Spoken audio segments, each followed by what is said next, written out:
Friends, in this video lecture, we are going to learn a figure of speech named personification. Now, do you know what personification is? A personification is a figure of speech in which a non-living thing is called a living thing. A human trait has been given to a non-living thing. That becomes the example of personification. Now let me give you one wonderful example of personification from John Donne. John Donne wrote one poem named The Sun Rising, in which he says to sun that, busy old fool, unruly sun, why dost thou this? Through windows and through curtains call on us. Can you see? The poet is scolding and rebuking the sun for coming in the morning. So that becomes the example of personification. Sun has been portrayed as if it were a human thing. Now let us see some examples of personification from romantic poetry. The first generation poets like William Blake, William Wordsworth and Samuel Taylor Coleridge used personification, and the second generation of the romantic poet also used personification. So we will see one examples from each. William Blake wrote the poem The Sick Rose, in which he starts the poem like, O Rose, thou art sick. O Rose, thou art sick. Means you are sick. Now is Rose a human that he would fall sick? No. But Rose is called sick. That becomes the example of personification. Another poet of the first generation is William Wordsworth.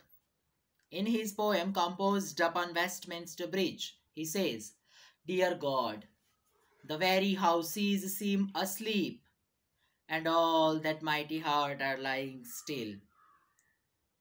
Can houses sleep? Can hearts lie? No. So this becomes the example of personification. Houses are here humans. Next example from S.T. Coleridge, The Rime of the Ancient Mariner, in which he says, The sun came up upon the left, out of the sea came he. So the sun is personified here as if it were a human being. Did you understand, my dear friends, the example of personification? Now let us see the second generation poets. Beginning from Lord Byron, very infamous for his extramarital affairs. He wrote one poem, She Walks in Beauty. The very last line of the poem, A heart whose love is innocent. A heart whose love is innocent. Heart is personified. Can heart love? Humans can love. Heart is not a human, so it is personification. P.B. Shelley wrote one poem, To a Skylark. To a Skylark. Skylark is a bird. And in which he says, Hail to thee, blithe spirit, bird thou never wert. Hail to thee, salute to you, blithe spirit. Blithe means very unconcerned and careless, heedless for worldly things. So the poet personifies Skylark. He says, you were never a bird.